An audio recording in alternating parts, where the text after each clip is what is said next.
वेश भाषा क्रिया चातुर्यादि भी समहत्व प्रकटनम दम्भ। वेश से, भाषा से और क्रिया की चतुरता से दूसरों के सामने अपने को महान सिद्ध करना, इसी का नाम दम्भ है। तो ऐसे लोग होते हैं, पढ़े लिखे तो कम होते हैं लेकिन लच्छेदार बोलते, भाषा वेश बहुत बढ़िया बना लेते हैं और क्रिया की चतुरता। आजकल लोग चमत्कार दिखा देते हैं, चमत्कार दिखा के किसी को घड़ी दिखा दी, किसी को साकल दिखा दी, किसी को मुंदरी दिखा दी, कहीं भस्म दे दिया, तो लोग सोचते हैं कि अरे तो महात्मा बहुत बड़ा है। ये सब दम्भ है। तो इस दम्भ के कारण कभी कभी वो पूजित हो जाते हैं। तो वो हमने शायद सुनाया होगा कि एक बार दम्भ ब्रह्मा जी की सभा में पहुंच गया। बड़े बड़े ऋषि मुनि महात्मा बैठे थे, खड़ाऊ पहने, तिलक लगाए और हाथ में कमंडल लिए और मृग चर्म दबाए, खाट खाट खाट पहुँच गए। उनकी खड़ाऊ की आवाज़ सुन के सभासदों ने समझा कि कोई बहुत बड़े महापुरुष पधारे हैं। सब लोग उठ खड़े हुए और खड़े होकर बोले कि आइए आइए बैठिए। ने आसन की तरफ इशारा किया, अरे ये हमारे योग्य है, हम यहाँ बैठ सकते हैं। अब वो बैठने को तैयार न हो, दूसरे को बिना बैठाए बैठे नहीं। तो ब्रह्मा जी ने सोचा कि सभा खड़ी है, इसको बुलाया, आ बेटा यहीं आ जाओ, सबके पिता में है, आओ हमारी जांग में बैठ जाओ। तो ब्रह्मा जी की जांग में उसने पहले कमंडली से जल छिड़का। अपवित्र पवित्रो व सर्वावस्थांगतो यस्मरे पुंडरीकाक्षम सभायाभ्यंतर स्थिति। और फिर उसके ऊपर अपना मृग छाला बिछाया और बैठ गया, पीठ सीधी करके अकड़ के। तो सभा में बैठ गई, सब काम ठीक हुआ। लेकिन इनको कहाँ चैन। ब्रह्मा जी से बोले कि तुम्हारी अशुद्ध श्वास हमारे ऊपर पड़ रही है, श्वास बंद करो। तो ब्रह्मा जी का दम घुटने लगा। उन्होंने कहा ये कौन है जिसको हमारी श्वास अशुद्ध मालूम पड़ रही है। तो गौर से देखा, अच्छा अधर्म के पुत्र दम्भ तुम्हें हो? कहा हाँ पिता माम ही है। कहा बेटा यहाँ से बनारस चले जाओ, हरिद्वार चले जाओ, मथुरा वृंदावन चले जाओ, तीर्थों में जाओ, लोगों को ठगो, ब्रह्म सभा में तुम्हारी कोई जरूरत नहीं। ये दम्भ जगह जगह पहुंच जाते हैं। तो ये साक्षात दम्भ की मूर्ति बकासुर बगला पहुंच गया। भगवान श्री रामचंद्र जी किष्किंधा में घूम रहे थे, पंपा सरोवर के किनारे जब गए तो वहाँ एक बगुले को देखा। तो देख के बड़ी श्रद्धा हो गई उनको। जो साधु है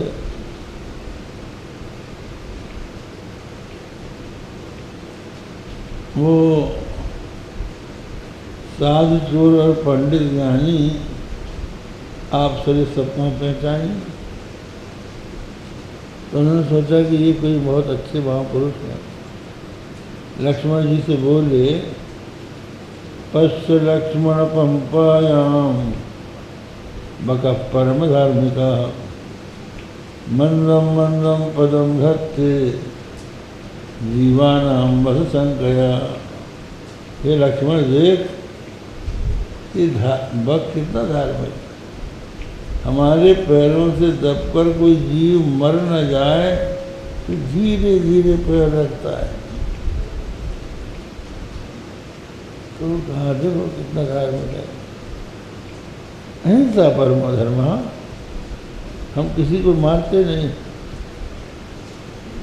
ये दिखा रहे हैं कि हम बड़े अहिंसक हैं, अहिंसा को मानने वाले हैं। और जहाँ मछली आई टप, उसको बेचारी को पता भी नहीं लगता कि अब हम टप होने वाले। ये उनका काम होता है। तो वो मछली सुन रही थी भगवान श्री राम के वचन। तो वो कहती है, बगक्यम वर्ण्यते राम येना निष्कुलीकृतः सहवासी विजानीयात् चरितम सहवासिनाम। हे राम, क्या तुम बक का वर्णन करते हो? हमारी खानदान में कोई नहीं बचा, सबको खा गया हमारी बच्चे से। सहवासी विजानीयात् चरितम सहवासिनाम। सहवासियों के चरित्र को सहवासी ही जानता है। तो ऐसे लोग होते हैं जो दम्भी होते हैं और दम से लोगों को छला करते हैं।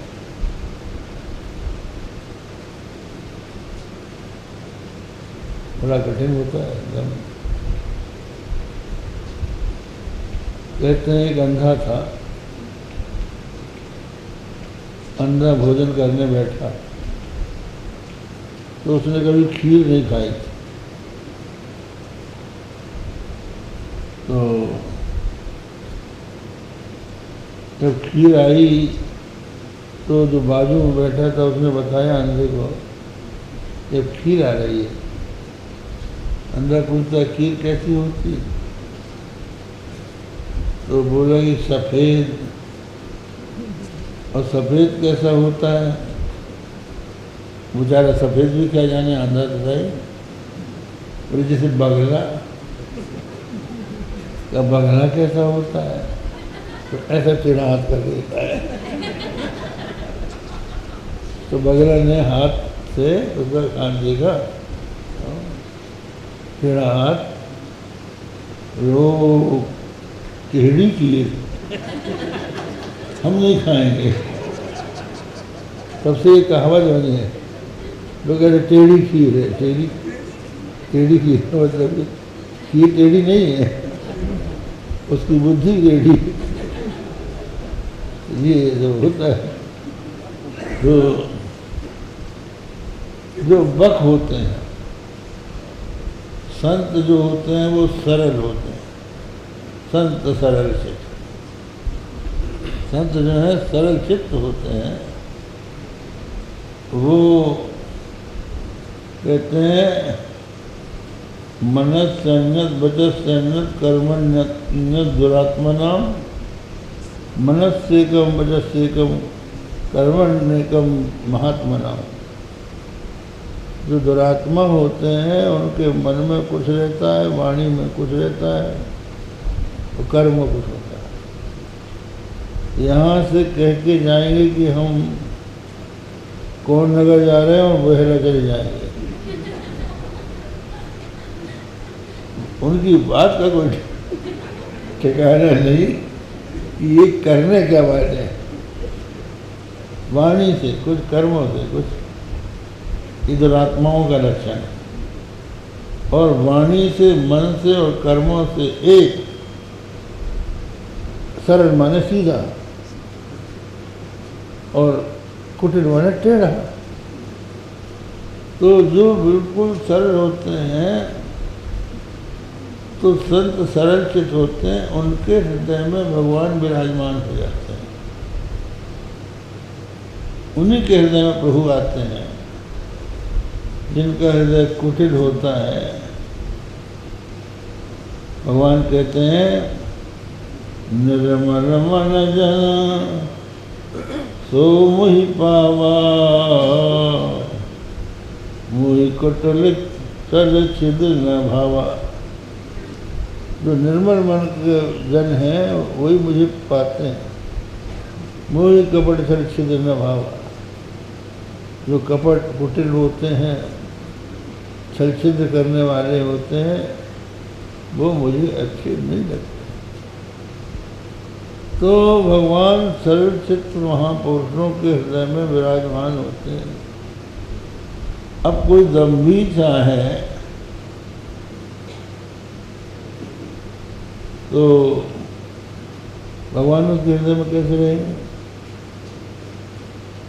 कलयुग में एक कलिवृणम्बम नाम की पुस्तक, उसमें बताया है सदा जब बटा हस्ते मध्य मध्य मध्य मध्य की मिलनम सर्व ब्रह्मेति वादश्च सज्ज प्रत्यय हेतवः। हाथ में सदा माला लिए है और बीच बीच में आंख भी मूंद लिया करें, तो सब कुछ परमात्मा है, ऐसा कहते जाए तो लोगों का विश्वास बढ़ जाता है कि ये कोई ऊंचा व्यक्ति है। और मन में मुंह में राम बगल में छुरी, ऐसे लोगों के यहाँ भगवान नहीं जाते, उनके हृदय में भी नहीं आते। तो कैसे आ जाए? जिस उद्देश्य से छल कर रहे हैं वो चीज उनके मन में रहेगी कि भगवान रहेंगे। तो ये जो बकासुर था ये साक्षात दंभ था। इस दंभ ने चाहा कि हम भगवान को अपने पेट में कर लें, तो दंभी भगवान को पेट में नहीं रख सकता। भगवान ने अरे तू हमें कहाँ पेट में रख सकता है, पाखंडी,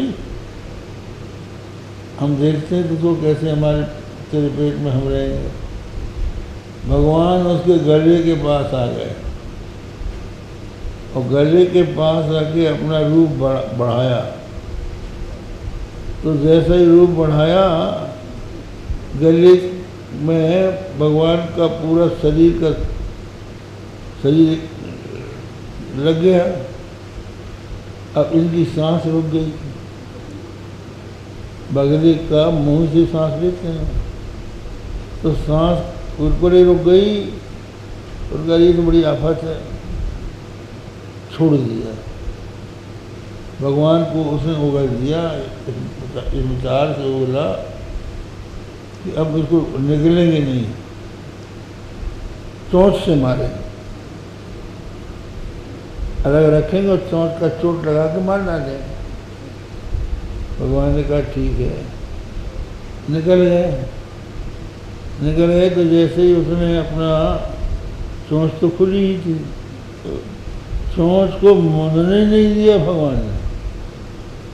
चोंच खुली थी, उससे जैसे निकले तो नीचे का जो उसका चोंच थी, नीचे की चोंच, उसमें अपना पैर रख दिया और ऊपर की चोंच जो थी उसमें हाथ रख दिया, झटका दिया।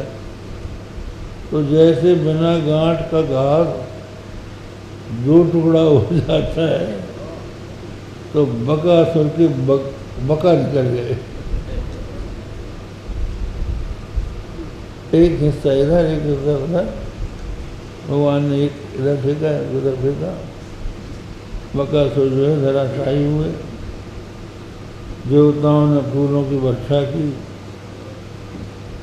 लौट के आए भगवान गोकुल वृंदावन में, गोट में आए। तब ग्वाल वालों ने बताया कि आज इन्होंने एक बकासुर नाम के दैत्य को मारा है। लोगों के मन में बहुत आश्चर्य हुआ, बड़े प्रेम से भगवान को देखने लगे। ये कोई साधारण नहीं है, ये नारायण के समान गुणवाना बालक है, इसमें अद्भुत चमत्कार है। ऐसे भगवान श्री कृष्ण वृषणों के साथ, बालकों के साथ ऐसे घुल मिल गए। ये सब बड़े बड़े बड़े पुण्यात्मा थे जो ग्वाल वाल बनकर भगवान के साथ लीला कर रहे हैं। कुछ तो भगवान के नित्य धाम गोलोक से ही अवतरित हुए और कुछ लोगों ने तपस्या करके गोपाल बाल का रूप धारण किया था। तो ये बड़े सौभाग्यशाली थे। भगवान ने कहा, मित्रों कल हम लोग वन भोजन करें। सब लोगों को भोजन की सामग्री लेकर चले आना है सवेरे सवेरे। घर में जलपान नहीं करना है, सारा का सारा सामान लेके जंगल में चलेंगे और वहीं बैठ के सब मित्र लोग भोजन करेंगे। तो निश्चय हो गया। अब दूसरे दिन सवेरे, और दिन तो ये होता था कि भगवान श्री कृष्ण लेटे रहते थे, सवेरे जल्दी नहीं उठते थे। बार बार आके खड़े हो जाते थे। मैया कहती थी, कन्हैया उठ, तेरे मित्र बार बार आंगन में खड़े हैं, वे तेरी प्रतीक्षा कर रहे हैं। भैया तू तो आधी रात से जगाना शुरू कर देगा, हमको नींद आ रही है। माता कृष्ण की आंखें जल से धोने लगती हैं, उल्ला कराते हैं, तब कहीं उठते हैं। माखन मिश्री खिला देती हैं कि जाओ बछड़े चराओ। आज भगवान ने पहले कहा था कि हम सींग बजाएंगे, उस समय सबको तैयार रहना है। तो एक दिन पहले से सबकी सलाह हो चुकी थी। भगवान सवेरे ही उठ के जो उन्होंने अपना सिंह बजाया, भगवान के संकेत को पाकर सब वार वार पहले से सीखे में अपना सामान, दही माखन जो भी था वो लटकाकर अपने बछड़ों को खोलकर घर से निकल पड़े। भगवान श्री कृष्ण भी अपने बछड़ों को लेकर निकल पड़े और गोठ से बाहर सबने अपने बछड़ों को इकट्ठा कर दिया और खेल खेलने आगे बढ़े। भगवान के साथ ग्वाल वालों की घनिष्ठता को देखकर सुखदेव जी ने कहा है कि इत्थं सतां ब्रह्म सुखानुभूत्या रहस्यं गतानां नरदार परदैवतेन मायाश्रितानां नरदारकेन साकं विजहृत्कृत पुण्यपुंजा। ये जो ग्वाल हैं ये कृत पुण्यपुंजा, इन्होंने जन्म जन्मांतर युग युगांतर कर्म कर्मांतर में पुण्य किए हैं। सामान्य पुण्य का ये विषय नहीं है जो भगवान श्री कृष्ण के साथ ये खेल खेल रहे हैं। ये कौन है कृष्ण? सताम ब्रह्म सुखानुभूत्या, जो सत्पुरुष हैं, ज्ञानी हैं, उनके लिए साक्षात ब्रह्म सुखानुभूति, ब्रह्म ही सुख स्वरूप है और वही अनुभव स्वरूप है। ये ज्ञानी जानते हैं। कि जो साक्षात सच्चिदानंद घन ब्रह्म है, आत्मा से अभिन्न है, वो हमारा कृष्ण है। कृष्ण कोई सामान्य पुरुष नहीं है, ये सब साक्षात ब्रह्म है, सर्वांतरात्मा है, सबकी अंतरात्मा है। तो जहाँ अपना प्रेम होता है वहीं सुख का अनुभव होता है।